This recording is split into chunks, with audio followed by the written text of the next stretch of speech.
Relax lang po tayo. Inaalis lang po. Relax lang.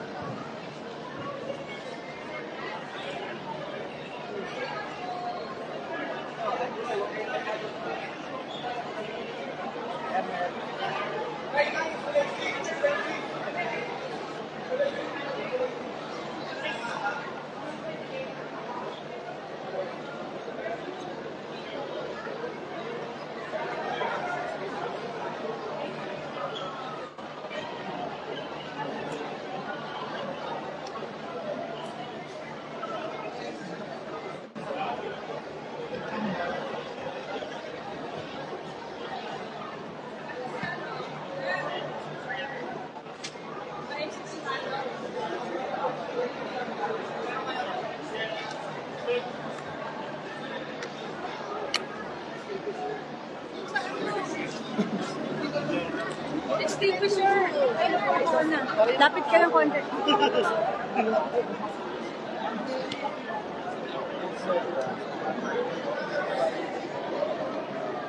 Pasigenyo, magandang araw. Kasalukuyan ay nandito tayo sa Pasig City Sports Center kung saan ginanap nga ang State of the City address ng ating mayor sa Pasig City na si Vico Sotto, at sa gitna ng kanyang nasa lagpas na 30 minutos na speech ay biglang may pumutok dito sa ilalim ng stage. Medyo lumayo na yung mga konsehal na malapit dito at agad naman na ang CTDRRMO ay ina-action na ito.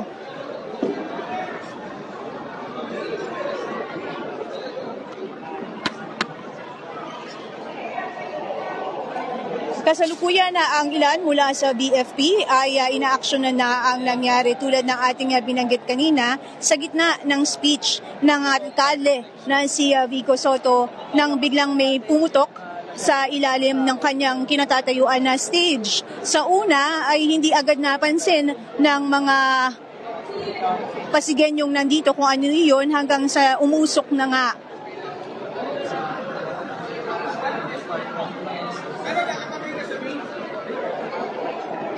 Patuloy na sinisilip pa kung ano nga ang nangyari dito. Ngunit mabalik tayo sa State of the City address na isinagawa ngayong araw na ito dito sa Sports Center ng Pasig City. Binanggit kanina ni Mayor Vico Sotto ang ilan sa kanyang mga accomplishments ngayong taong 2023. Inihatid niya ang kanyang 2023 State of the City address sa 11 Sangguniang Panglungsod sa Pasig Special Session ngayon. Dito nga sa lugar na ating binanggit kung saan dumalo ang ilan o karamihan mga department heads mula sa local government unit. Ganun din ang mula sa mga barangay, mga opisyalis ng barangay ay nandito, mga stakeholders ay pinakinggan din ang naging speech ng alkalde. Nagkaroon din na pagkakataon na magsalita ang kongresista na si Roman Romulo at ang Vice Mayor na si Dodot Jaworski Jr. Ngayong taon ay hindi ginanap yung nakasanayan o tradisyonal na paghahatid nito tuwing July 2. Itinampok nga muna ngayon, October 5, kasabay ng Teachers Day. Kaya kanina binanggit din ni Mayor Vico Sotto yung ilan sa mga nagawa ng pamahalang lungsod na mga ordinansya o resolusyon para sa mga guro ng Pasig. Kasabay ng naging soka ni Sotto ay ang pagsusumite ng executive budget ng pamahalang lungsod para sa fiscal year 2024, yung special session na magtatampok nga nitong soka at yung submission ng executive budget ng City Government of Pasig para sa year 2024 ang isasagawa dapat dito sa State of the City address. Patuloy pa din na inaasikaso o tinitignan ng ilan mula sa City DRRMO at ng Bureau of Fire kung ano yung naging dahilan nitong usok dito kanina.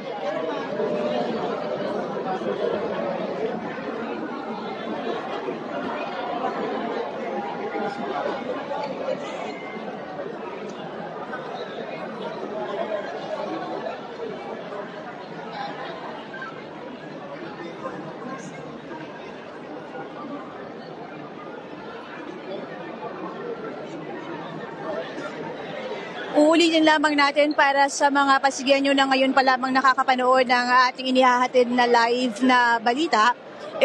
Tayo po ay nasa Pasig City Sports Center kung saan ginanap ang special session ng 11 Sangguniang Panglungsod at kasabay nito ay ang State of the City Address ngayong 2023 ni Mayor Vico Soto.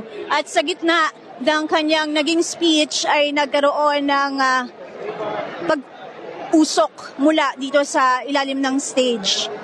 Inaalam pa ng City Disaster Risk Reduction and Management Office ng ilan mula sa BFP. Nakita natin na nandito si Superintendent Elaine para silipin kung ano yung dahilan ng usok. Nandito din ang Bantay Pasig Division na tinitignan o tumutulong kung ano ang naging sanhi ng usok. Ngunit kanina may narinig na pagputok. Inaalam pa kung kable ba ito, wiring, kung na-short. Ating hindi pa makukumpirma dahil patuloy pa nilang tinitignan ang naging sanhi ng insidente.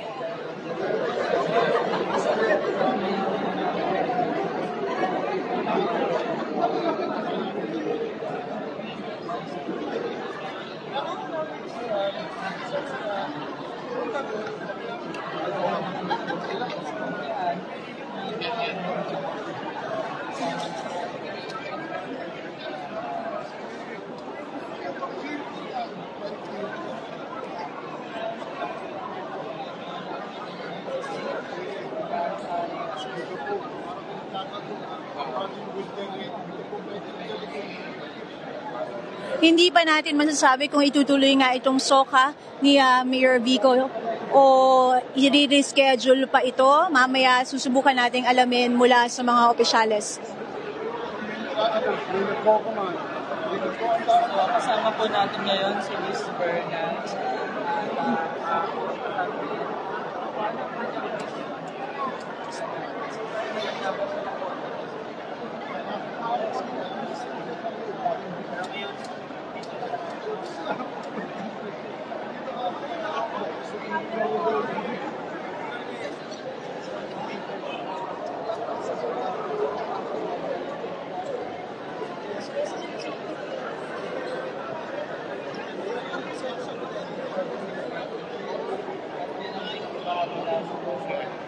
Matapos may pumutok sa ilalim ng stage ay nawalan nga ng kuryente bahagya saglit hanggang sa bumalik ito at nagbiro pa ang alkalde nang magkaroon muli ng audio yung kanyang microphone na ginagamit hanggang sa may nakapinsin na mula sa isa sa mga nandito na may usok mula sa ilalim ng stage malapit sa kinatatayuan ni Mayor Vico.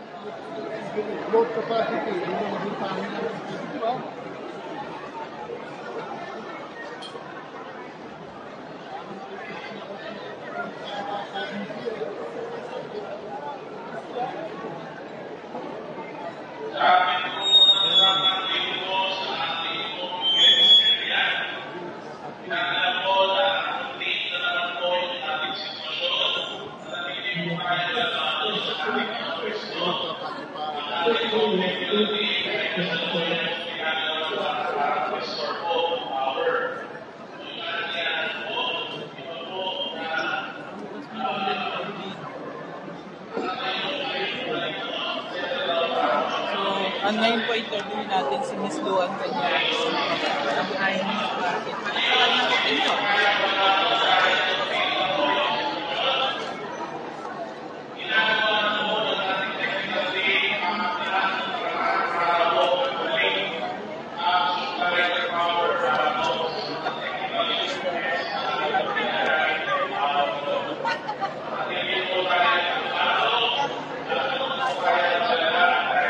Dito na tayo.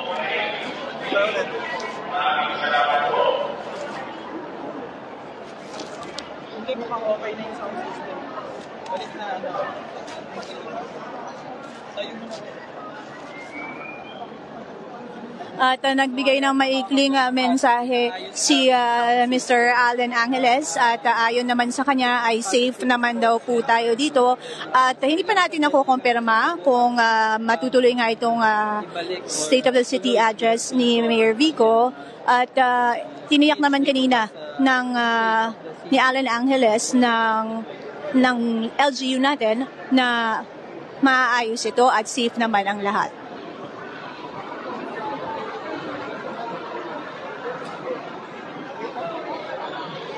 Alam ko, nanonood na. Kapit na natin sa photo.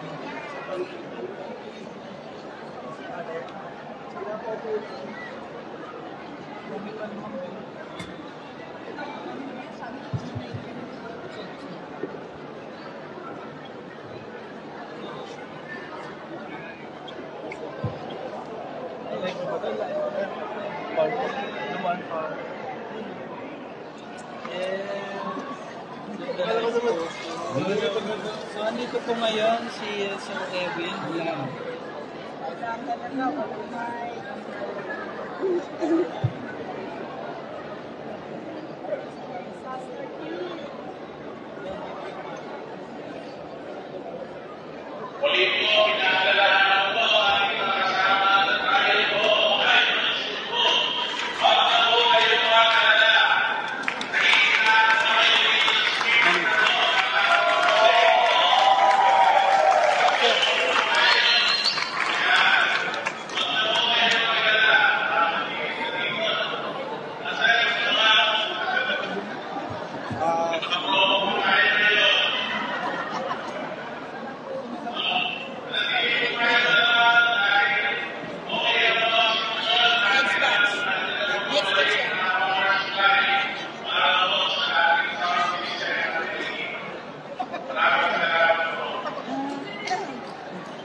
Atras pa yata yun.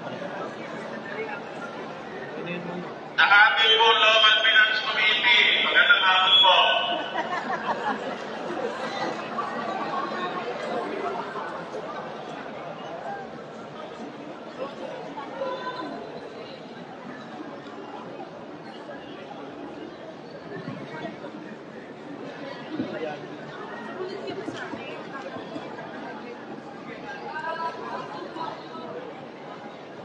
Huwag yan yung speaker. Ano ko lang yung ano. Hindi, hindi yun. Patayin na rin. Sir, pwede na daw natin.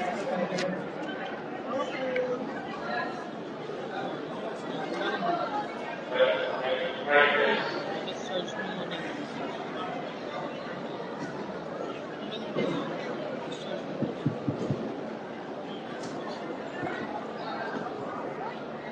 Hello. Ano person na kayo? Ay, ako muna.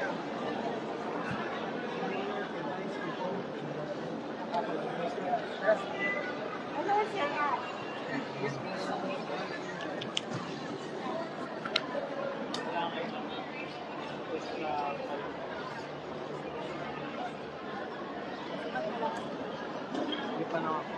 May nasa na extra.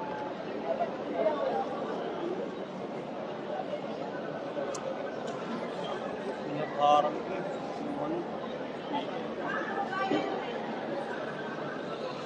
No?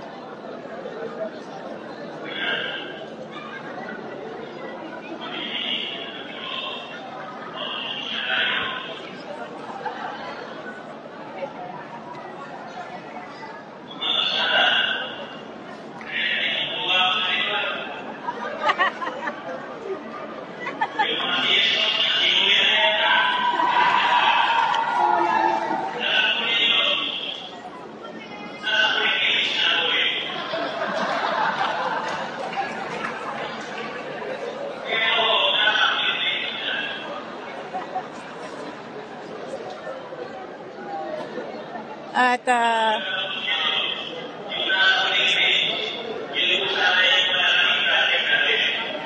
At ayon kay Mayor Vico Soto ay nasa huling page na nga siya ng kanyang speech nang mangyari nga ang hindi inaasahan.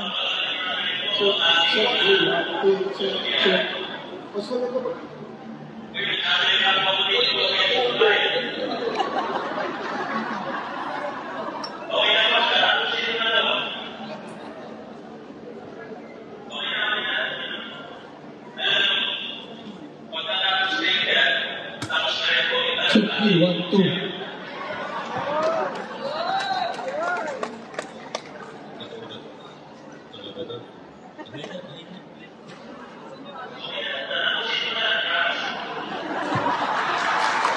Nagbiro pa ang alkalde na tatapusin na lang daw niya ang kanyang speech at huwag na nga maglagay pa muli ng bagong sound system.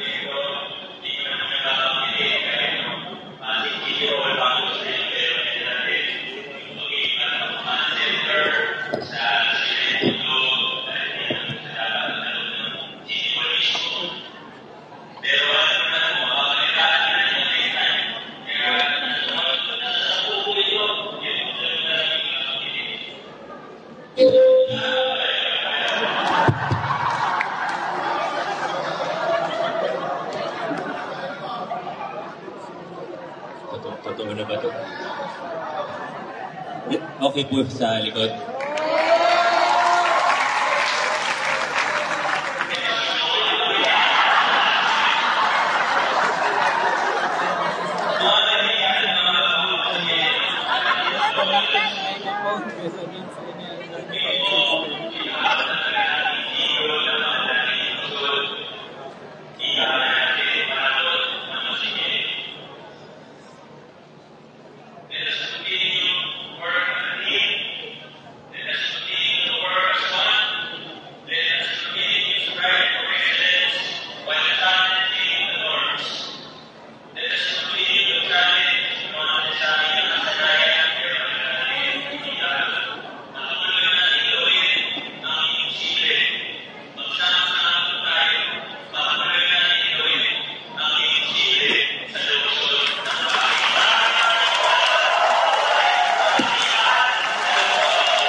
At dyan na nga tinapos ni Mayor Vico ang kanya naging State of the City address. Ang huling mensahe niya para sa lahat ay patuloy ngang gawin ang dapat gawin kahit man ito ay imposible para sa ikaayos ng lungsod ng Pasig.